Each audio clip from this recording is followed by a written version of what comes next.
السلام علیکم سامعین، 22 ربیع الآخر اور 15 اکتوبر ہے۔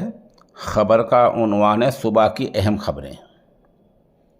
پہلی اہم خبر یہ ہے کہ ریئر ارتھ منرلز کو لے کر امریکہ اور چین میں ٹھن گئی ہے۔ دراصل چین نے امریکہ کے ہوائی جہازوں پر ٹیکس لگا دیا ہے۔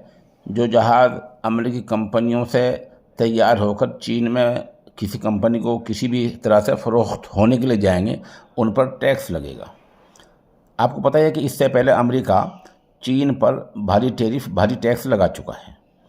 اس درمیان ریئر ارتھ منرل کو لے کر امریکہ چین آمنے سامنے آ گئی ہیں۔ یہ ریئر ارتھ منرل کیا ہے؟ یہ دراصل زمین کی کمیاب یا نایاب معدنیات ہیں، جن کو ہم لوگ خان کہہ دیا کرتے ہیں۔ زمین میں جو قیمتی چیزیں ہیں بہت ساری، ان میں تانبا ہے، پیتل ہے، اور ہوائی جہاز میں استعمال ہونے مقناطیس ہیں۔ بہت ساری چیزیں ایسی ہیں جو زمینی معدنیات ہیں اور وہ مشین سے تیار نہیں ہو سکتی۔ بتایا جا رہا ہے کہ سب سے زیادہ معدنیات جو زمینی چیزیں ہیں وہ چین کے اندر ہیں۔ ان میں 60-70% پر چین کا کنٹرول بتایا جا رہا ہے۔ امریکہ اسی کنٹرول کو کم کرنے کے لیے میدان میں آ گیا ہے، اور امریکہ نے یہ امید ظاہر کی ہے کہ ہمیں امید ہے کہ بھارت اور یورپی جو ممالک ہیں وہ چین کے خلاف ہمارا ساتھ دیں گے۔ حالانکہ ایسا مشکل لگ رہا ہے، کیونکہ امریکہ پہلے ہی بھارت پر 50% ٹیکس لگا چکا ہے، تو خود اتنا ٹیکس لگانا اور ہم سے ایسی امید رکھنا یہ بعید بات ہے۔ امریکی وزیر مالیات اسکاٹ بیسنٹ نے کہا ہے کہ ہندوستان اور یورپی ممالک سے تعاون کی امید ہے۔ جب انہیں یاد دلایا گیا کہ آپ نے ہندوستان پر پہلی ٹیکس کافی لگا رکھا ہے، تو انہوں نے اس کو نظر انداز کرتے ہوئے یہی دہرایا کہ ہمیں تعاون کی امید ہے۔ بہرحال اس طرح کا مسئلہ چل رہا ہے۔ معدنیات کو، جو زمین سے نایاب سامان نکلتا ہے، اس کو لے کر امریکہ اور چین میں ٹھن گئی ہے، اور دونوں آمنے سامنے ہیں۔ ادھر راجستھان سے خبر آ رہی ہے کہ ایک بس وہاں کے جیسلمیر سے جودھ پور جا رہی تھی کہ اچانک آگ لگ گئی، جس میں 20 لوگ زندہ جل گئے۔ مسافر اور بھی تھے، وہ بھی بڑی حد تک جھلس چکے ہیں۔ کہا جا رہا ہے کہ 50 سے 60% حد تک وہ جھلس چکے ہیں۔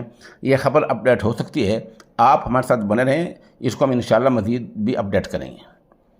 ادھر ہریانہ سے خبر آ رہی ہے کہ IPS افسر پورن کمار کی جو لاش رکھی ہوئی تھی ایک ہفتے سے، دیر رات ان کے گھر والے پوسٹ مارٹم کارروائی کو مان گئے ہیں۔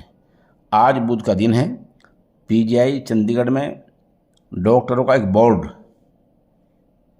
پوسٹ مارٹم کرے گا، اور دوپہر بعد IPS کا انتم سنسکار ہوگا۔ بنگلہ دیش سے خبر ہے کہ بنگلہ دیش کے ڈھاکہ کے میرپور علاقے میں ایک کپڑا فیکٹری میں آگ لگ گئی ہے، جس میں 16 افراد کی موت ہو گئی ہے۔ ادھر اتر پردیش کے اعظم گڑھ جیل کے عجیب خبر آ رہی ہے۔ اعظم گڑھ جیل کے ایک موجودہ قیدی اور ایک سابق قیدی اور کچھ ملازموں کی ملی بھگت سے سرکاری اکاؤنٹ کھاتے سے تقریباً 52 لاکھ سے زیادہ روپے نکال لیے گئے ہیں، اور یہ رقم رامجیت یادو نامی قیدی کے کھاتے میں جا رہی تھی۔ بہرحال معاملہ پکڑا گیا ہے۔ خبر یہ بھی اپڈیٹ ہو سکتی ہے۔ ادھر رات میں افغانستان اور پاکستان کے درمیان دوبارہ لڑائی شروع ہو گئی ہے۔ لڑائی کہاں تک پہنچی ہے، کوئی جانی نقصان ہوا یا نہیں ہوا ہے، یا کتنا ہوا ہے، اس کی ابھی تک مصدقہ اطلاع نہیں آ رہی ہیں۔ جیسے جیسے اطلاع آتی رہے گی ہم انشاءاللہ آپ کو اس کے بارے میں بتاتے رہیں گے۔ ادھر رات جیسے کہ ہم نے احمد آباد گجرات کی چندہ جانچ ٹیم کے بارے میں خبر اپلوڈ کی تھی، آپ ہماری دوسری ویڈیو کا انتظار کریں۔